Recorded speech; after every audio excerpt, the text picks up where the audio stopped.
Actually, the Chinese posture has changed fairly dramatically even in the last couple of years. I lived in Shanghai with my family from 2007 from August 2007 to May 2008, and even from then to now, you know, the confidence, some might use other words to describe that, and the sort of certainty that the future belongs to China is very evident. And, you know, our response has been to engage them on areas of mutual interest. But that's not the same as dividing up the world in terms of core interests, or it's certainly not the same as a G2, which various people talk about. You know, our view is we have a strong interest in encouraging China in a peaceful rise, in becoming, back to Undersecretary Zellick's phrase, the responsible stakeholder. We don't use that term specifically because China's there, right? China is a part of the global economic order. But it's very important that we work with other nations, whether it's in the G20 or the Security Council. And if you look what we're doing, that's exactly we're working with other nations to make this not about U.S. versus China or U.S. and China versus the rest of the world, but rather our working globally to integrate China and to work with China to get China to take responsibility for a host of issues. I think the complications are there is a strong nationalist streak among Chinese youth. There are many different interests in Chinese society. We need to be able to stand up and pursue our interests as we always have, but we also want to strengthen the right elements in Chinese society, and that's a difficult balance often to strike. But the one thing I would say is, here again, the more we can broaden the relationship, so it's not just foreign ministry to foreign ministry, and we've pushed to get the defense talks restarted, but again, on environment, on health, on education, the more we can encourage social exchanges, educational exchanges, then the better platform I think we have over the longer term. Thank you. Yeah. Director Slaughter, thank you so much for coming and speaking to us. Would you discuss climate change? Frankly, Copenhagen was a big disappointment. Where do we go from here? Well, I think Copenhagen could have been much worse to begin with. It was not what everybody hoped for, but frankly, if it had not been for the Secretary and the President doing as hands-on diplomacy as anyone has ever seen, you know, bursting into a meeting and effectively saying, we got to sit down and talk, it could have ended with nothing. So where we go from here is taking an accord and broadening it and getting as many nations to sign on as possible, and then continuing to use that to build stronger instruments. In many ways, if Todd Stern were here, our special envoy, he came out of Copenhagen, I think he would agree. We didn't get everything we wanted, but he would say we got enough to continue advancing the policy we were on beforehand. The other thing I'd say, I think the lesson of Copenhagen is we need to be working with the Europeans much more closely in advance. I mean, the Europeans in many ways rule themselves out with a very maximalist position, and I think they've learned a lot. I mean, the story in Europe was, you know, is this the end of Europe? Is the U.S. going to be doing deals with China and India? And our response has been not at all.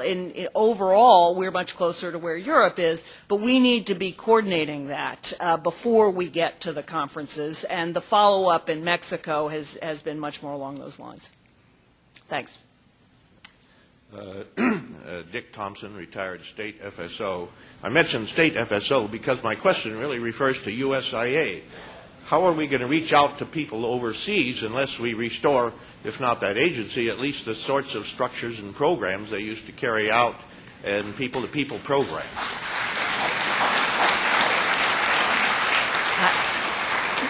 I think when you listen to Secretary Clinton, you'll hear that's one of her highest priorities. She understands that deeply. The President understands that deeply. That in effect, we are building and rebuilding and reforming and making lots of changes in so that it may not look like the USIA, but it needs the capabilities of the USIA. It needs the ability on again, sort of straight communication, but much more than that, on exchanges, on cultural programming. The ability to do what the USIA couldn't do, which is now, because of the ease of travel and communication, we can now we can get countless American figures, from sports to arts to politics, who are passing through countries on their own. We don't have to invite them there, but we do need to know that they're there. We need to harness them. We need to use that amplification of who we are and what we're about.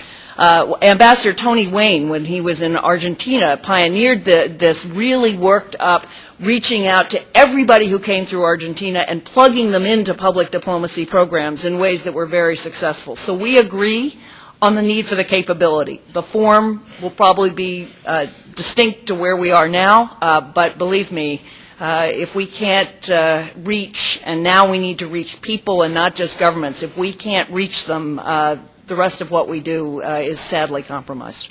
Thank you. Thank you. Hi, I'm Peter Shutley, a retired FSO, and one of the trends, the long-term trends that I think is very troubling is what I would call the militarization of our foreign policy. In other words, the Defense Department, through their resources, personnel, and budgets, have been doing all kinds of actions that really should be run by civilians. One little vignette: Sweden, Stockholm, 5 defense attaches in a neutral country, 1 commercial attaché for an important trading party. That kind of ratio doesn't seem to make sense. So my question to you is, are you concerned about this militarization of our foreign policy, and if so, what are you doing about it? Great question.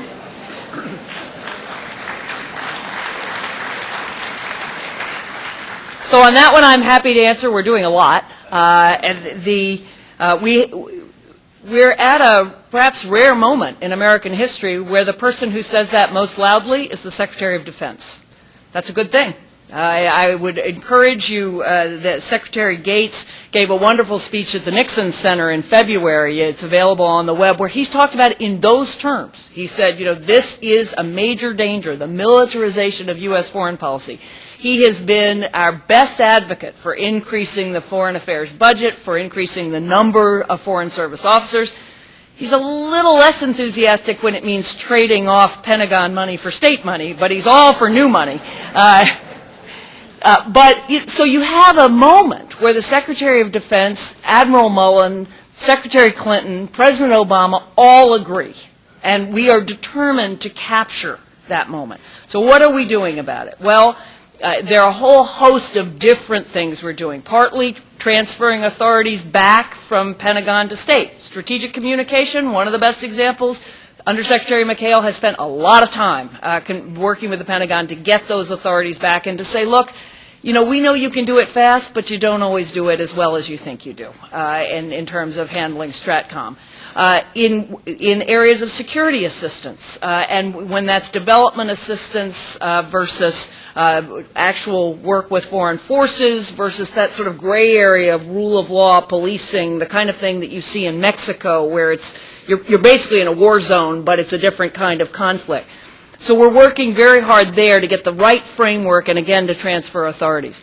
And then in the QDDR, part of my job is to recommend to the Secretary and ultimately to the President how to create a joint state U.S. aid capability that will run from civilian security, that will cover the gamut of civilian security operations. So again, from building rule of law and fighting organized crime, through humanitarian assistance, where you often need soldiers. If you look at Haiti, there's a security component there too, to what should happen in Yemen and Somalia, to what's happening on the ground in Iraq and Pakistan. We have to have that capability, and until we have that capability, DOD will continue to say, you know, we wish they were there, but they're not, so we're just going to do it. So we're working very hard on in a range of different areas to say, look, the face of American foreign policy has to be civilian.